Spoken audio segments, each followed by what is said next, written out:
అలాంటి జరుగుతాయి. కానీ మీరు దేని గురించి స్పెసిఫిక్గా అడుగుతున్నారో నాకు తెలియట్లేదు. సో నేను కూడా రౌండ్ రౌండ్ తిరిగి ఆన్సర్ ఇస్తున్నాను. సో నిహారిక లైక్ అంటే మీరు ఒక నిహారిక మీరు ఇన్స్టాగ్రామ్ ఇన్ఫ్లుయెన్సర్గా ఉన్నప్పుడు like you were a part of many Telugu movie promotions. So ఇప్పుడు మీరు you promoting your own film. So how is that phase, like how are you processing that?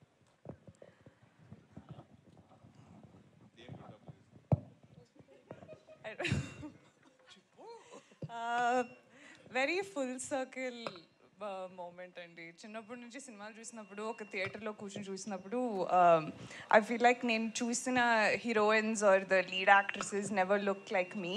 So I never felt represented on screen. లేకపోతే నా అంత scene లేదనుకునేదాన్ని. So it feels like a dream that I've never dreamed come true. Producers గారండి. Hello producers గారి. Hi. మామూలుగా ఎవరైనా సోలోగా ఒక ప్రాజెక్ట్ చేయాలనుకుంటారు, ఫస్ట్ సినిమా కానీ తర్వాత కానీ మీరు ఇంతమంది ప్రొడ్యూసర్స్ని ఇన్వాల్వ్ చేయడం దేనికండి? అంటే అందరూ ఇక్కడ ఫ్రెండ్స్ అండి. సో అలా అయిపోయింది అంతే. ఇంకా చేసాం, బాగానే చేసాం. అంటే రీజన్ ఏంటండి? కథ బాగుంది, అందరం కలిసి చేద్దామని అనుకున్నాం. అంటే ఇది ఫస్ట్ యాక్చువల్గా ఏమైందంటే వాసు దీన్ని ఓకే చేశాడు ప్రాజెక్ట్.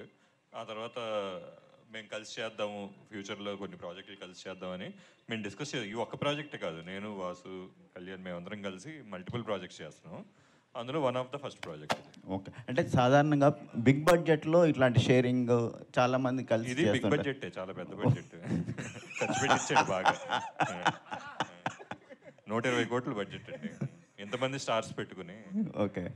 మీరు అనుకున్న బడ్జెట్లోనే చేశారండి?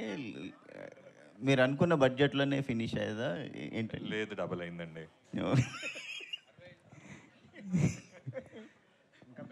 Niharika, yeah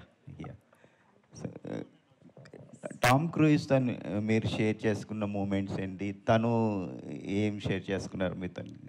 can explain? అంటే నేను గెడ్లో నడవలేపానండి.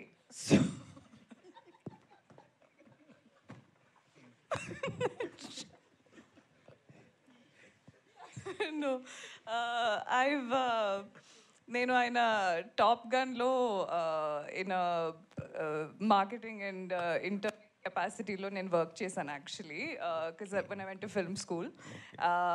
So there was that connection అనమాట. అండ్ అంటే మా మధ్య పర్సనల్ విషయాలన్నీ మీరు అడిగితే బాగోదండి కొంచెం. నేను అడిగానా మీరు మీ వైఫ్తో ఏం మాట్లాడుకుంటారని? నేను చెప్తాను. నేను అడగలేదని నేను చెప్తున్నాను. అడిగినా చెప్తాను ఏంటి అని మీరు ఫీల్ అయిపోతున్నారా అండి? నెవర్ సే నెవర్ అంటారండి. ఆ గడ్డి గురించి చెప్పు. గడ్డి స్టోరీ అయిపోయింది మామ. విజయ్ మీరేం చెప్పలే మ్యామ్. ఏం చెప్పాలండి? టామ్ క్రూయిజ్ అంటే అదే నేను చెప్పాను కదా, నేను పర్సనల్ విషయాలు అడిగితే బాగోదండి మరి. ఇది ఓకే ప్రొఫెషనల్ క్వశ్చన్స్. సో తనేమన్నా నెక్స్ట్ మూవీలో ఏమైనా ఆఫర్ అలా నన్నే పెట్టేసుకుంటా అన్నారండి. ఓకే. నా డేట్స్ అడిగితే నేను రేపు కాల్ చేసి చెప్తా అని చెప్పి ఇంకా ఎత్తలే. ఓకే, ఎందుకని. కంగ్రాచులేషన్. విజయ్ సార్ అన్న, టీజర్ బాగుంది. థ్యాంక్ యూ అన్న. Thank you. అంటే గీతా ఆర్ట్స్లో కానీ బన్నివాసు గారు కానీ సినిమాలు కొంచెం డీసెంట్గా ఉంటాయి, ఒక సోషల్ మెసేజ్తో కూడుకుని ఉంటాయి. కానీ ఈ సినిమా టీజర్ చూస్తే మీరు మాట్లాడుతుంటే చిల్లర కామెడీ అంటున్నారు కదా, సో దీంట్లో కూడా ఏమైనా సోషల్ మెసేజ్ ఉందా? టోటల్లీ ఎంటర్టైన్మెంట్ కోసమే స్క్రిప్ట్ రాసుకున్నారా? ఉంటుంది నా లాస్ట్లో ఉంటుంది మెసేజ్ ఖచ్చితంగా. జోక్ సీరియస్గా లేదు, మెసేజ్ ఉందన్న. మెసేజ్ అనేది ఓ సెటరికల్ మెసేజ్ ఉంటుంది, సెటరికల్గా ఓ మెసేజ్ ఉంటుంది. ఈ స్క్రిప్ట్ మీరు ప్రిపేర్ చేసుకున్న తర్వాత ఓన్లీ బన్నివాస్ గారిని కలిసారు ఇంతకుముందు?